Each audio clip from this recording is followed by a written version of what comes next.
that's all fine. Yep, for everyone, that's great. My voice tends to boom, so it's not usually an issue. Well, we've got a fair bit to get through, so I will begin, but I'd just like to thank Jenna for her wonderful warm welcome, and she's been a marvellous colleague and has made me feel very welcome here at UWA. I'd firstly like to begin by offering my most sincere thank you to Susan Takao and the Institute for Advanced Studies here at UWA for initiating and organising this Inquiring Minds public lecture. When I arrived here at UWA in early January, a little disoriented and unsure of my new surroundings, Susan invited me to have a coffee at the club, the UWA club, and quickly mooted the idea of a talk on Arendt, which the IES proceeded to organise with great alacrity. I'm very grateful Susan seized on that timely idea, because the lecture I'm presenting today has had the salutary effect of enabling me to continue research into my new project on Holocausting fiction and film while settling into my responsibilities here, and which is otherwise a quite difficult task to manage. I'd also like to extend my thanks to Audrey Barton from the IES for the superb job she's done with marketing and publicity for the lecture. The very healthy attendance here tonight is a testament to her efforts.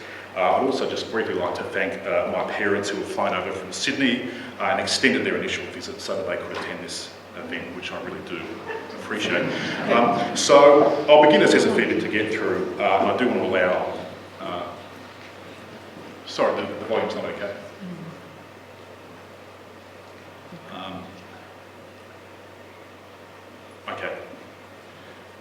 Okay, yeah, just let me know if the volume's not okay. I thought it was.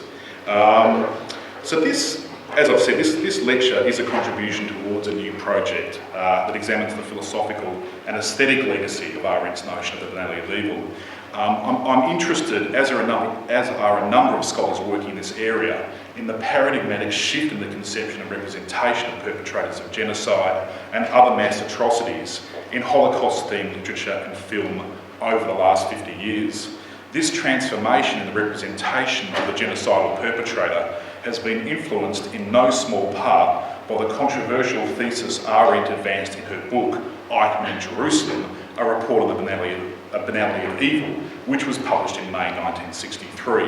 And that book was based on a 5-part series of reports that appeared in the New Yorker from February 16th to March 16th, 1963. It's fair to say that regardless of the accuracy of Arendt's observations on Eichmann's motivation and character, which remains hotly contested to this day, that writers such as Margaret Atwood, Katsuo Ishiguro and J.M. Kurtzeya have been stimulated by Arendt's observation that evil actions can arise as much from the shallowness and thoughtlessness of a perpetrator embedded within a conformist social structure as from recognisably voluntarist motivations such as ideological fanaticism and sadistic malevolence. It's not within the scope of this lecture today to discuss this creative legacy in any detail, but I'm hoping I can at least give a sense of why Arendt's counterintuitive conception of the banality of evil has proved to be so enabling for writers, filmmakers and thinkers who want to critique orthodox discourses on the Holocaust that can stifle self-examination and critical reflection. At the close of my talk, I'll gesture in that direction by suggesting that Arendt's work has helped to inaugurate a creative and critical tradition of Holocaust reflection dubbed Holocaust impiety by the philosopher Gillian Rose.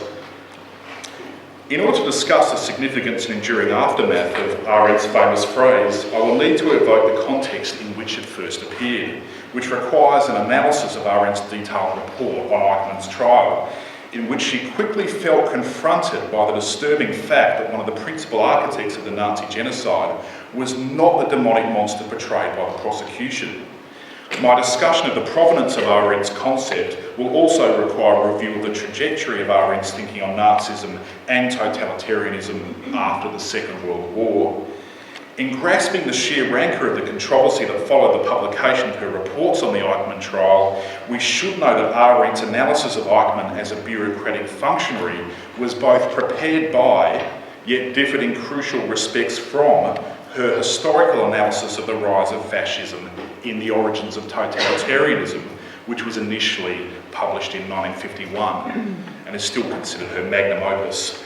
Arendt's study of Eichmann shocked and dismayed because it lacked the comforting narrative coherence and ideological use value of her earlier book.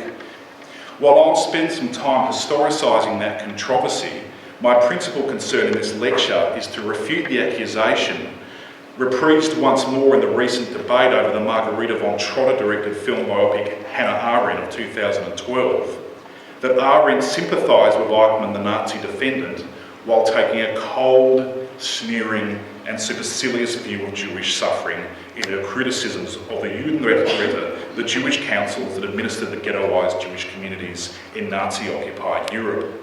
I will argue instead that Arendt's book can be interpreted as a view from below that challenged the simplification and instrumentalisation of the collective memory of the Holocaust sought by the prosecution. I will advance the historical interpretation that in Eichmann in Jerusalem, Arendt recovers and validates the varied experiences and heterodox opinions of Holocaust victims and survivors, while offering an interpretation of Eichmann that was corroborated by informed observers of the Eichmann trial. From the point of view of Arendt's work as a whole, I will suggest that Eichmann in Jerusalem faithfully reflects Arendt's ethos as an engaged public intellectual, which is that in order to analyse and finally reconcile oneself to the modern age, one must confront what is novel, unprecedented, and therefore thought-provoking in contemporary phenomena without resorting to outmoded categories of thought. She famously called this thinking without banisters. So I'll extend this. In order to understand the shock and dismay that greeted Arendt's 1963 reports, we need to think about the critical and popular success of her famous analysis of the rise of fascism and Stalinism, the origins of totalitarianism, which made Arendt an instant intellectual star. Hereafter I'll refer to it as origins. As Elizabeth Young Bruhl argues in an eloquent summation of Arendt's conception of totalitarianism as an unprecedented modern phenomenon, Arendt insisted in Origins that totalitarianism was not an extreme form of authoritarianism. In a totalitarian state, it is not a single leader, but a party that has abolished all other parties and that has established absolute power in the wake of the destruction of all social associations and class formations. That's the phenomenon that we're dealing with. Totalitarianism is enabled by the emergence of what Arendt terms a mass society of lonely individuals lacking access to the public political space in which political actors disclose their personalities and deliberate over matters of common concern. Unchecked by political opposition or the organised interest groups found in traditional civil society, totalitarianism reaches into every facet of life with the institutions of total terror, particularly the secret police and the extensive use of concentration camps. Not only is the space for politics in which citizens speak and act in public destroyed, for the totalitarian state wants to extinguish the opinion-forming functions of the public sphere. More radically, totalitarianism wants to make people superfluous as human beings in the plural. Thus, rather than an expediency to suppress or exile opposition, totalitarianism finds its ultimate expression in the concentration camp, which can be conceived of as a grotesque experiment in the complete destruction of human spontaneity and personality. For Arendt, totalitarian movements are defined by their excessive desire for perpetual motion and expansion, resulting in their rejection of utilitarian objectives. She makes much of the seemingly bizarre fact that the concentration camps actually hindered the Germans in winning the Second World War by diverting resources and depriving them of slave labour. She felt that it is totalitarianism's messianic desire to enact the laws of history or of nature itself that defines it as a form of ideological mania that seeks to transcend human finitude and the world of the senses. As Arendt writes in an article published just before Origins, only people who for one reason or another are no longer ruled by the common motives of self-interest and common sense could indulge in a fanaticism of pseudo-scientific convictions, the laws of life or nature, which for all immediate practical purposes, winning the war or exploitation of labour, was quite obviously self-defeating. So Arendt places great emphasis on the unprecedented dimensions of totalitarian domination, which defies our conventional understanding of history and politics. She writes that the greatest danger for a proper understanding of our recent history is the only too comprehensible tendency of the historian to draw analogies. The point is that Hitler was not like Genghis Khan and not worse than some other great criminal, but entirely different. The unprecedented is neither the murder itself nor the number of victims, and not even the number of persons who united to perpetrate them. It is much rather the ideological nonsense which caused them, the mechanisation of their execution, and the careful and calculated establishment of a world of the dying in which nothing any longer made sense. Arendt didn't mince words when she stressed that a new form of evil in world history had arisen with Nazi totalitarianism. She says, if it is true that in the final stages of totalitarianism an absolute evil appears, absolute because it can no longer be deduced from humanly comprehensible motives, it is also true that without it we might never have known the truly radical nature of evil.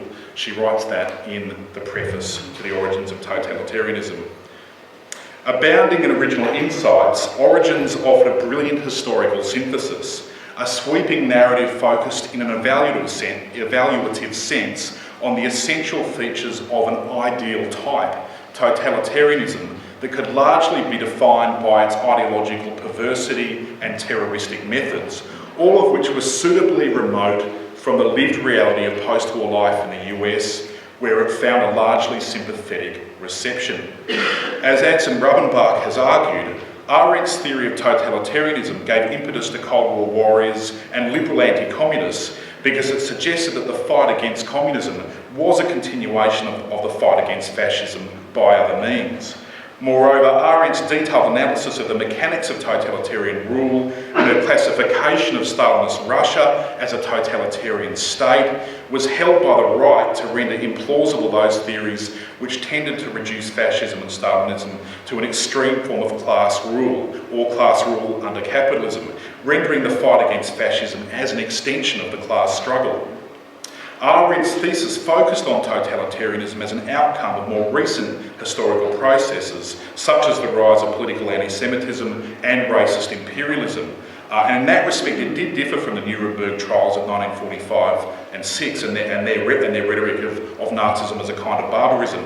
Nevertheless, those trials of leading Nazi war criminals which treated Nazism as a catastrophic but nevertheless anomalous disruption to Western civilization, were more or less congenial to Arendt's analysis, because her analysis also resonated with the ultimately reassuring conviction that totalitarianism was an exceptional and extreme phenomenon concocted by criminal perpetrators, and thus a sustained assault on Western standards of ethical conduct in the Judeo-Christian tradition. So I'm now going to move on to her book, Eichmann and Jerusalem. After learning that Adolf Eichmann had been kidnapped by Israeli agents in Argentina on the 24th of May 1960, and that he would soon be tried in Israel, Arendt proposed herself as a trial reporter to William Shawn, the editor of The New Yorker. In a letter to the Rockefeller Foundation, she wrote, "You will understand, I think, why I should cover this trial. I missed the Nuremberg trials. I never saw these people in the flesh, and this is probably my only chance." In another correspondence of that period, she described observing the trial as an obligation that she owed to her past. Of course, Arendt had been detained in Camp Gurs in 1940 in the southwest of France as an enemy alien and was very lucky to escape and to survive later deportations. So she had a very personal experience of Nazism, but also of the French police under the Vichy regime. That's Eichmann in his glass cage at the trial. From the beginning of the trial, Arendt was irritated by what she called the show trial organised by Israel's first Prime Minister, Ben-Gurion. This comes out in correspondence at the time, which sought to treat the Holocaust as the most recent and atrocious program perpetrated on the Jewish people, and thus sought to focalise Eichmann as a bestial anti-Semitic murderer, an infernal and predatory monster.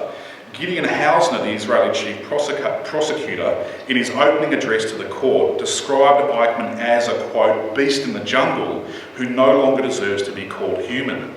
As Sailor Ben Habib argues of the prosecution in the Eichmann trial, they presented a diabolical and fanatical Eichmann, inflating his actual crimes into a near comprehensive responsibility for the Holocaust.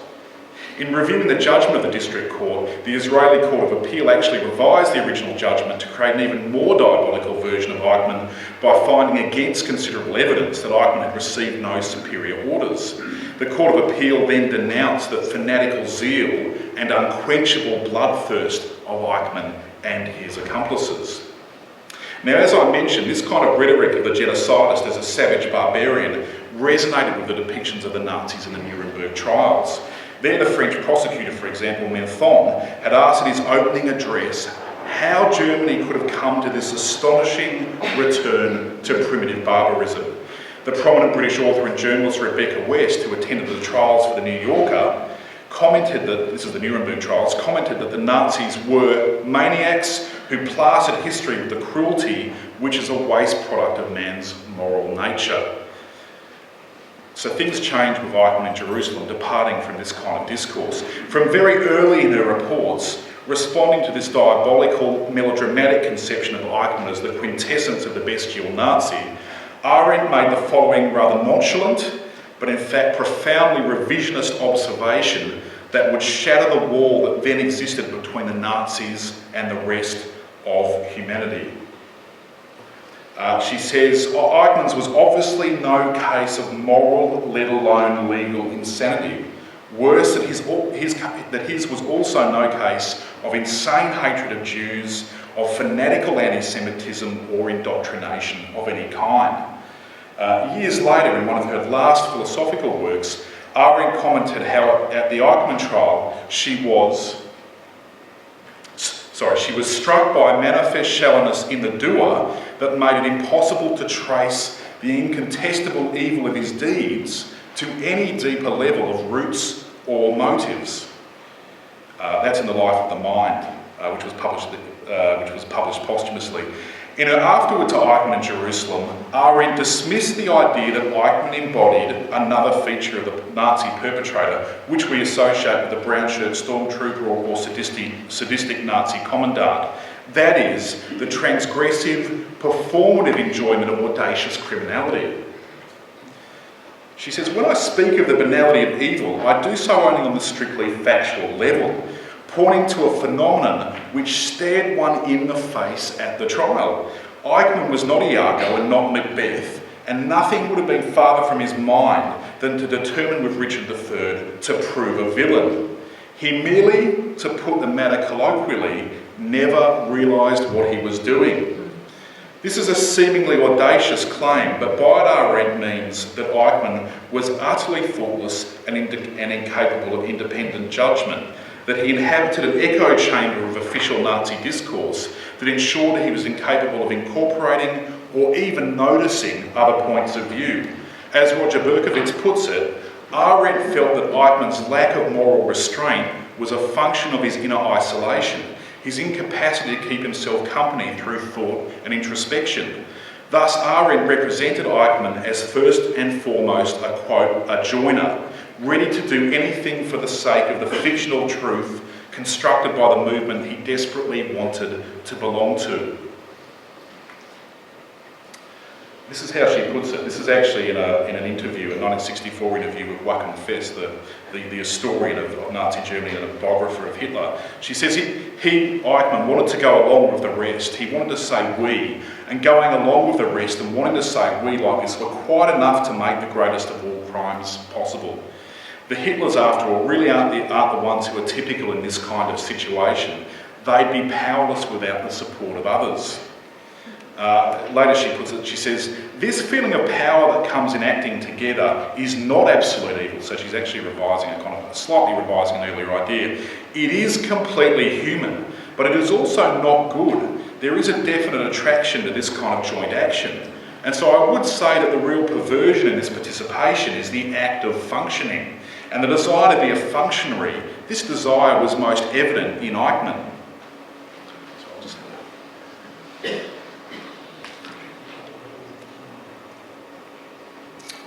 In Eichmann in Jerusalem, Arendt makes it clear that what the entire trial was unable to come to terms with was what she dubbed Eichmann's terrifying normality. That is, Eichmann is not someone who can be analysed as a criminal with motivations such as greed and self-interest, or a sadist or psychopath intent on realising private perversions. Arendt was adamant by way of contrast that Hitler was a murderer with murderous instincts. Okay, so she's not saying Eichmann is the model of all perpetrators. Instead, Arendt wants us to think about the sort of conformist social structure that can give rise to this kind of perpetrator. Someone who has never been encouraged to think outside normative discourses and who continues to find exclusionary and increasingly genocidal ideologies shared by the vast body of respectable or even bourgeois opinion in Nazi Germany, and certainly those who we consider to be his social superiors. So one needs to think about this sort of perpetrator as having an inability to reflect on or think beyond fluctuating moral norms. After concluding that Eichmann was genuinely incapable of uttering a single sentence that was not a cliche, Arendt makes the following observation. Clichés, stock phrases, adherence to conventional, standardised codes of expression and conduct have the socially recognisable function of protecting us against reality. That is, against the claim on our thinking attention, which all events and facts arouse by virtue of their existence. The difference in Eichmann was only that he clearly knew of no such claim at all. So here Arendt is shifting attention through her portrait of Eichmann to the problem of normative behaviour, the dangers posed by so-called normality itself in a world where political virtues such as the capacity for informed deliberation amongst varied points of view were in fact urgently required. This all goes to the issue of how totalitarian regimes sustain criminal behaviour among larger populations. And certainly she's already redressing the current state of historiography, which assumes that Nazism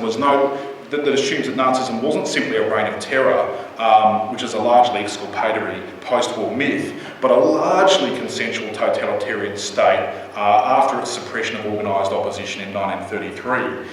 In Origins, Arendt had already suggested that Nazism gained many adherents that were not strongly ideologically motivated. So this is not Eichmann in Jerusalem, this is Origins, where she says that for the ruthless machines of domination and extermination, the masses of coordinated Philistines proved much better material and were capable of even greater crimes than so-called professional criminals, provided only that these crimes were well organised and assumed the appearance of routine jobs.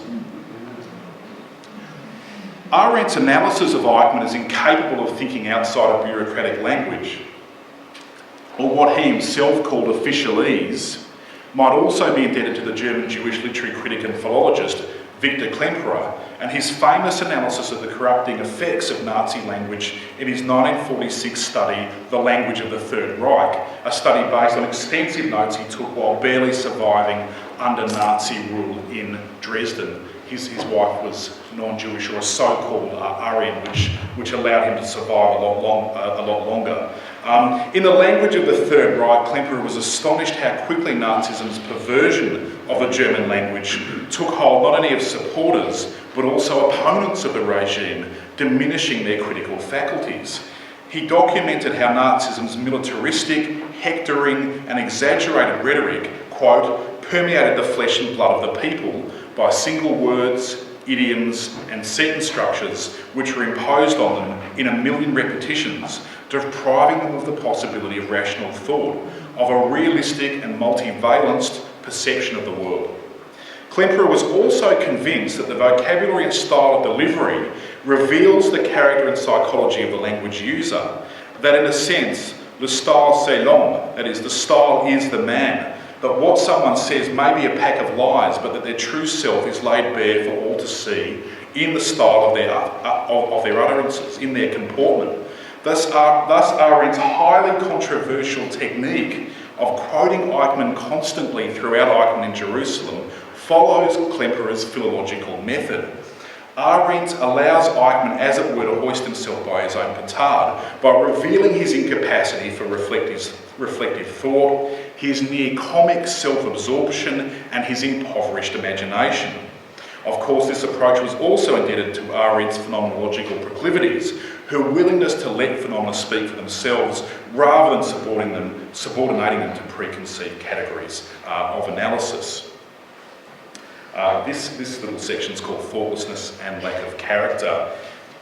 Now, in addition to this linguistic focus, Arendt was also astonished by what she called Eichmann's sheer thoughtlessness, his inability to see the world from other perspectives. She writes that his inability to speak was closely connected with an inability to think, namely to think from the standpoint of somebody else.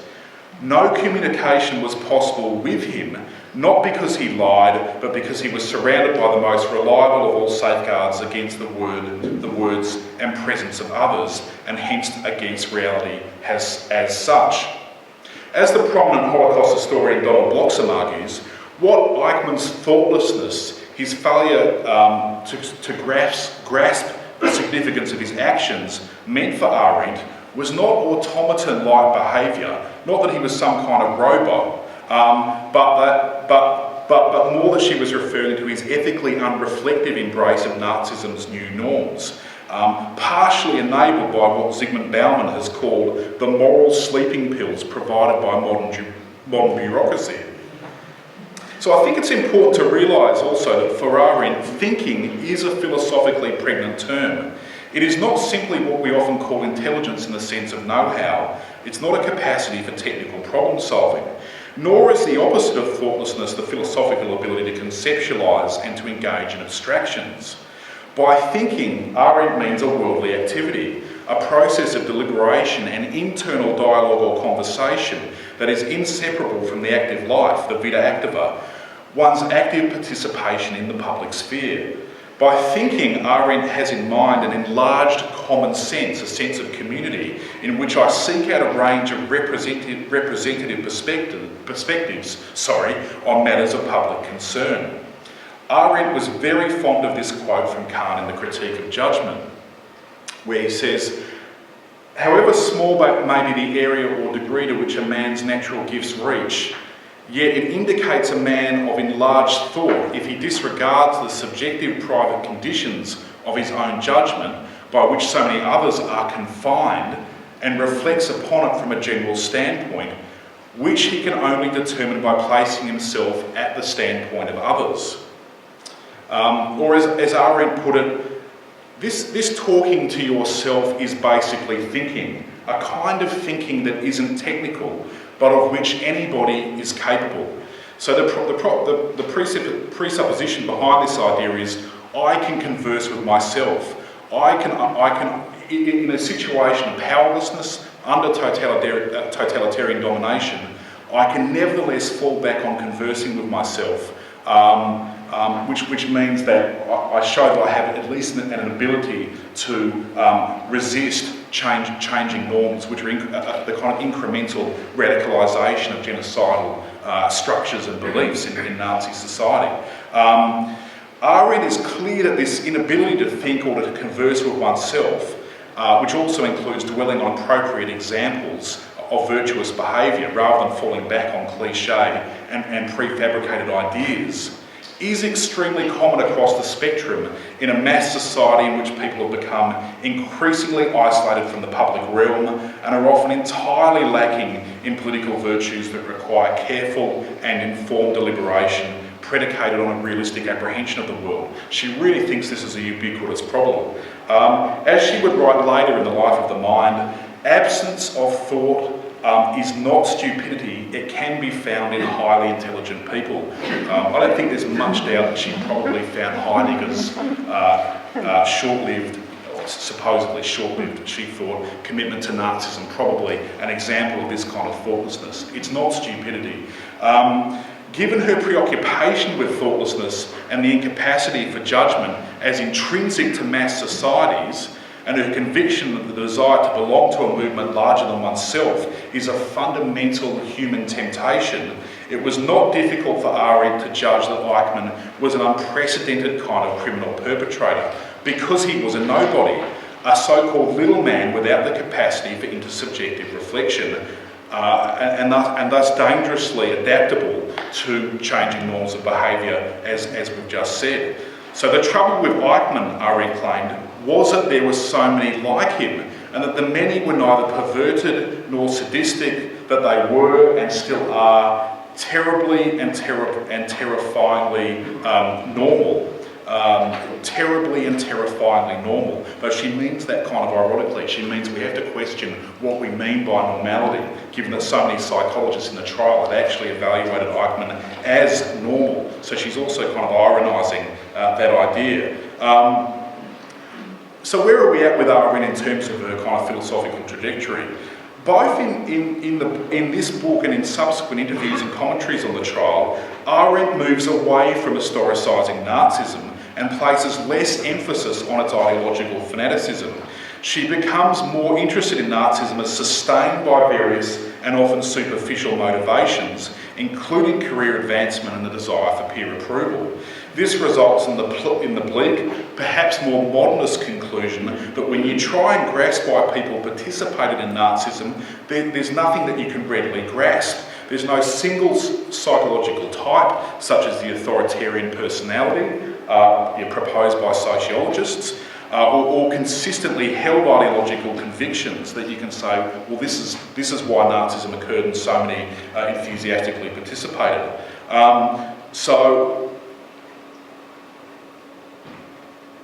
This is also from the Fest interview, and this is how she puts it. This is what I meant by banality. There's nothing deep about it, nothing demonic. There's simply the reluctance ever to imagine what the other person is experiencing, right? This kind of stupidity, it's like talking to a brick wall. You never get any reaction because these people never pay any attention to you.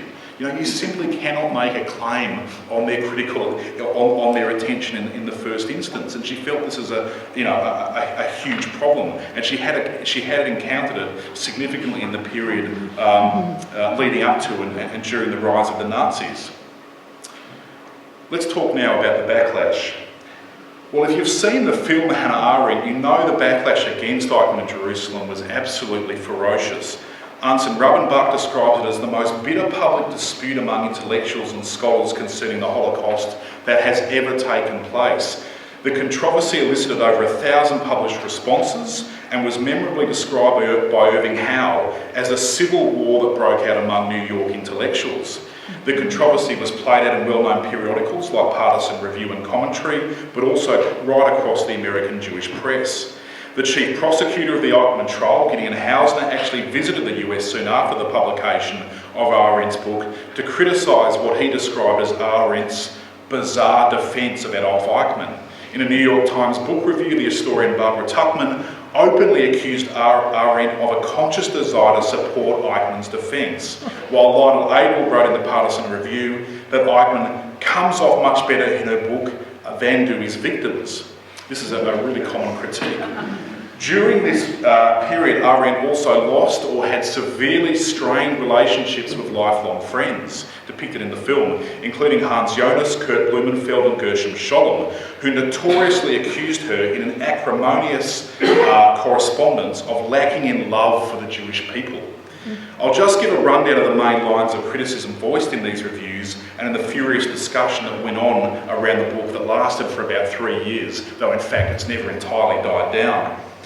There was the critique that Arendt deployed largely aesthetic categories of judgment, that her work was self-regarding and concerned with its own philosophical cleverness, rather than with the terrible dimensions of the Nazi Holocaust. So, for example, Norman Podhoretz, in a review and commentary, discussed Arendt's book as the perversity of brilliance.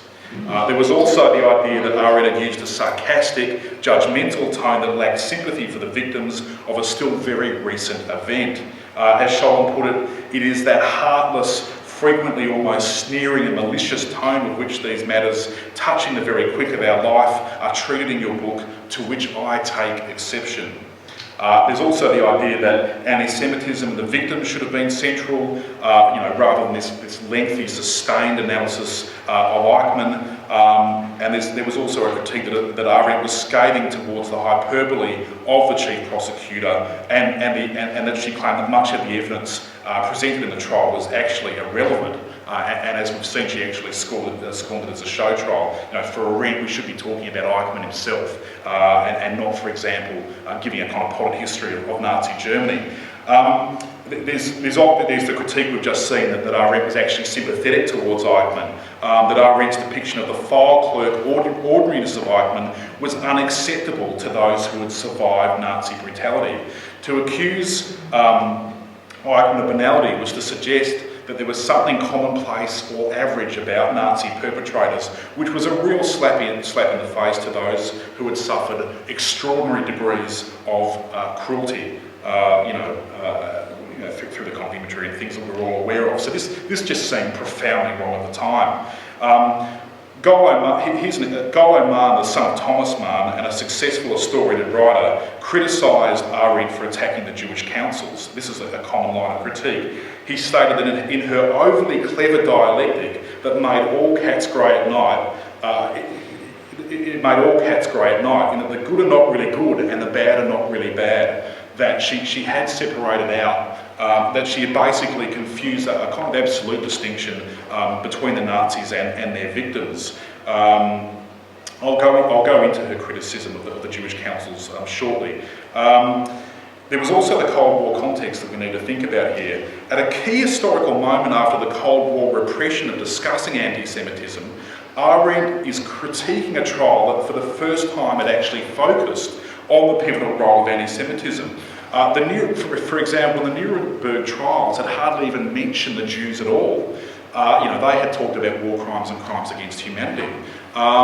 So at this crucial historical juncture, Arendt had said no, anti-Semitism is not really the key issue here. So that also absolutely enraged an increasingly culturally self-confident American Jewish community. Then, of course, we come to the critique of the Jewish councils, which only consists of about 10 pages in the book, but was considered an act of extraordinary betrayal by Arendt, a kind of airing of the kind of dirty laundry of a community where these things had been to some degree externally discussed. Now you're publishing the New Yorker that has a largely Gentile audience and so on. So people were deeply worried about what the effect, what the sort of perception would be.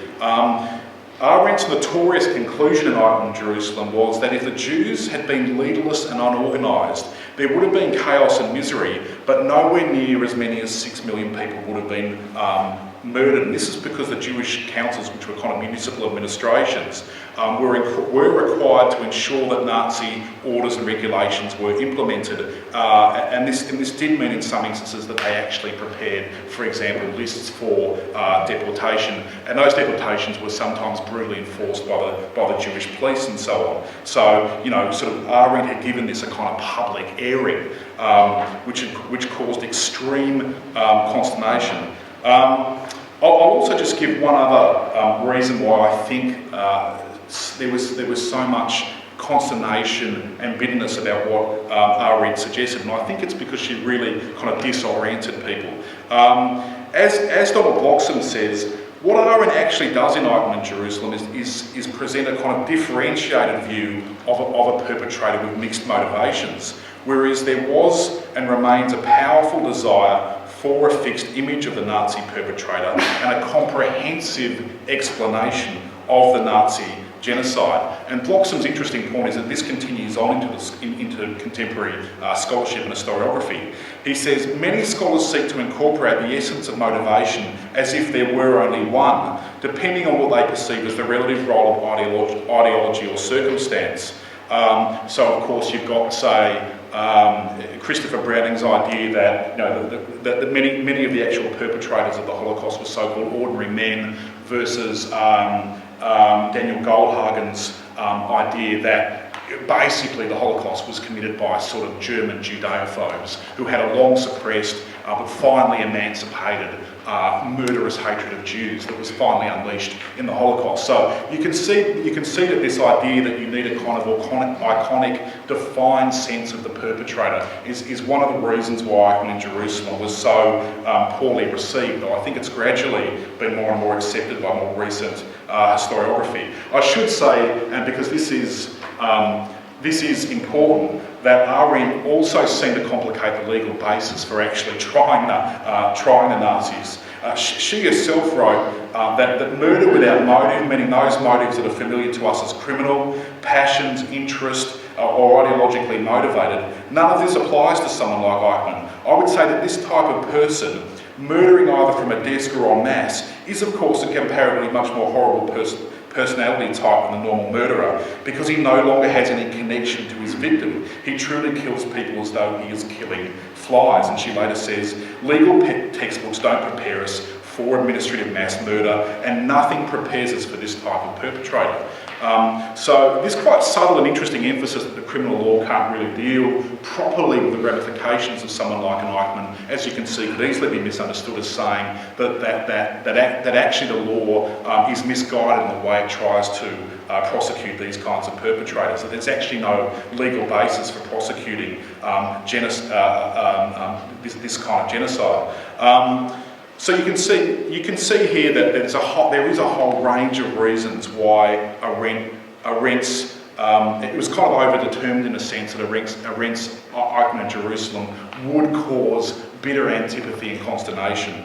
What I'm just going to do quickly in this section is actually say that her observations of Eichmann were by no means unique, and that's something that we need to note. That in fact other people were also astonished by how banal, ordinary, and kind of minor key Eichmann actually was as he sat there.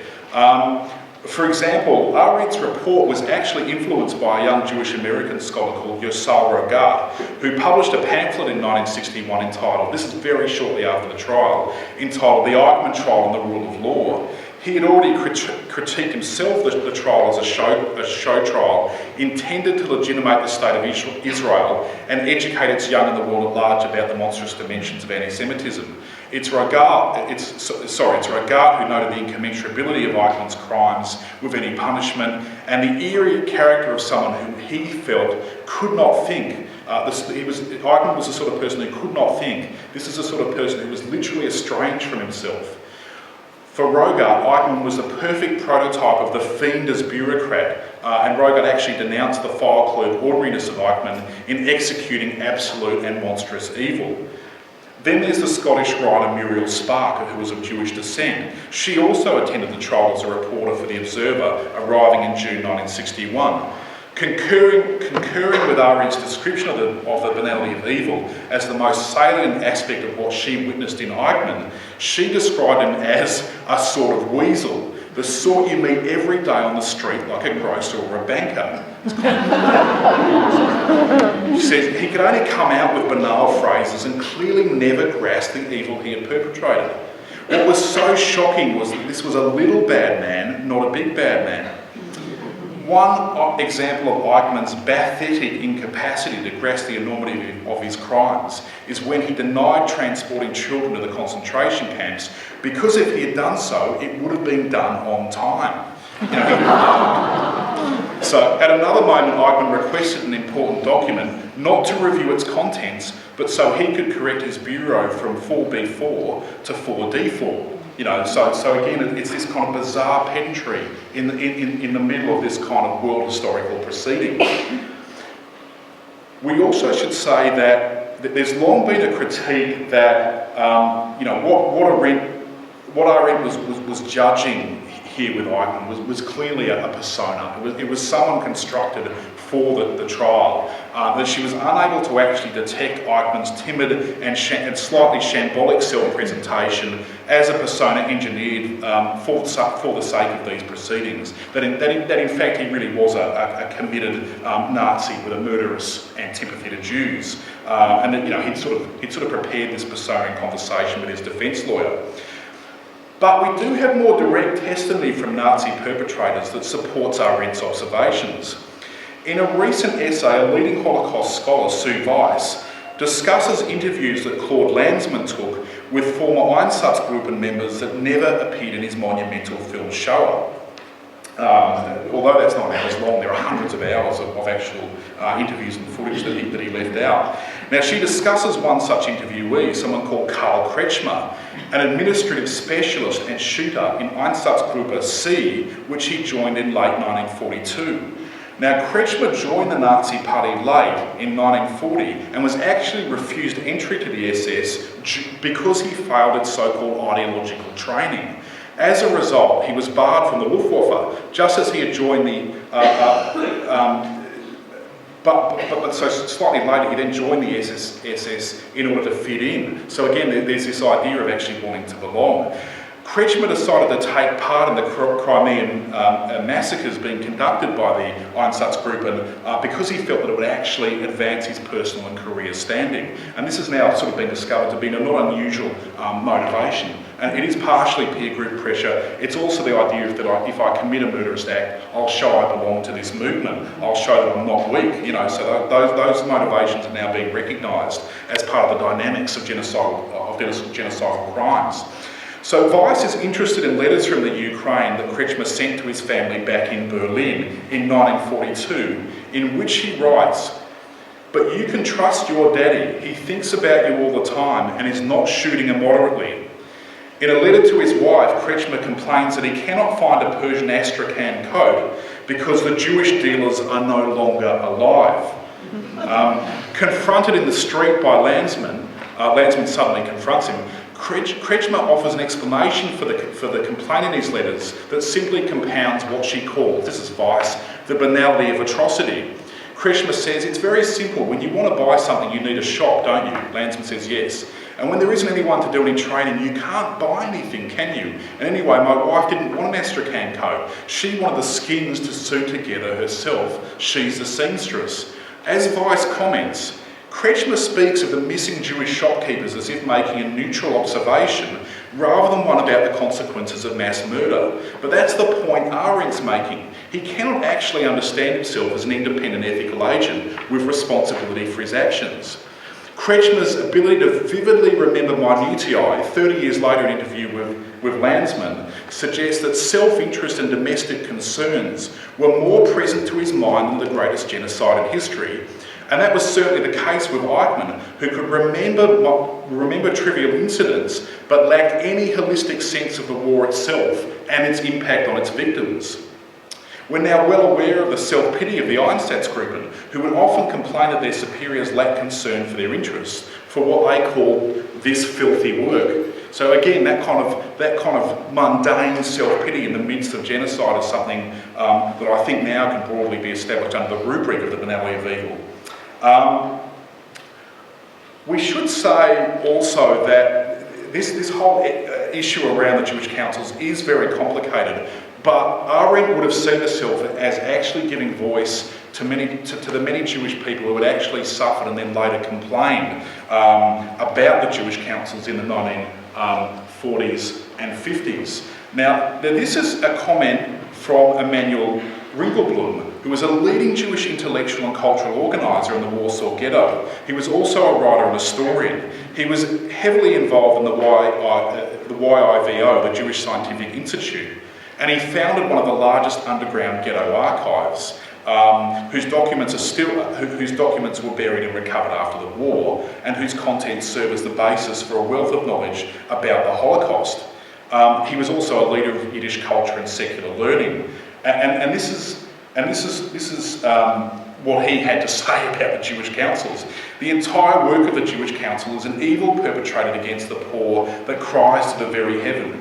If there were a God in the world, he would have long ago flung his thunderbolts and levelled the whole den of wickedness and hypocrisy of those who flay the hide of the poor. He was particularly dismayed by the incomprehensible brutality of the Jewish police that would who would effectively drag children off to be put into wagons and then dragged off to deportation. Of course, many in the Jewish council laid under the misapprehension that if there were certain sacrifices to the Nazis, you might be able to preserve the community as a whole. How much that was actually sincere belief or a kind of self-interested delusion is very, very difficult to say. I think what we can say is that the whole point of Arendt's book, in not over-exaggerating Eichmann's responsibility, is to keep firmly in view that Eichmann committed the crimes he did with the support of much of respectable opinion in Germany, such as, for example, at the Wannsee conference of January 1942, which included not only Nazis but high-ranking German civil servants. Much of the book is really getting through Eichmann and in not overinflating Eichmann's sort of responsibility for these crimes, is really getting at the idea that Eichmann was part and parcel of the general collapse, of the general moral collapse of bourgeois society throughout Europe. Eichmann's willingness to go along, his desire to join a movement, reminds us that, also serves to remind us that this was a largely consensual totalitarian state in which state-sanctioned murder was ignored, justified or rationalised away by many in the population. So she has this to say. She says, many Germans and many Nazis must have been tempted not to murder, not to rob, not to let their neighbours go off to their doom, and not to become accomplices in all these crimes by benefiting from them. But God knows they had learned how to resist temptation. So, the idea there is that many people found a way to suppress their normal instincts, beholden to Ten Commandments, not to murder. And so obviously Eichmann, who himself is of extremely limited capacities, is part of a much broader phenomenon. I think we need to talk about one other aspect of what Arendt does here, which is humanising the perpetrator in order to advance critical reflection. As Peter Sinclair argues, transforming individuals who commit acts of depravity into monsters distances us from both the perpetrators and their acts. Only when we recognise the humanity of such totalitarian figures do we understand the true monstrousness of Nazism. A black and white history of World War II, Sinclair argues, risks failing to take into account the complicity of many other agencies in that event, such as the kind of capitalist big businesses that directly supported the Nazi machinery of extermination, IBM, IG Farben and so on.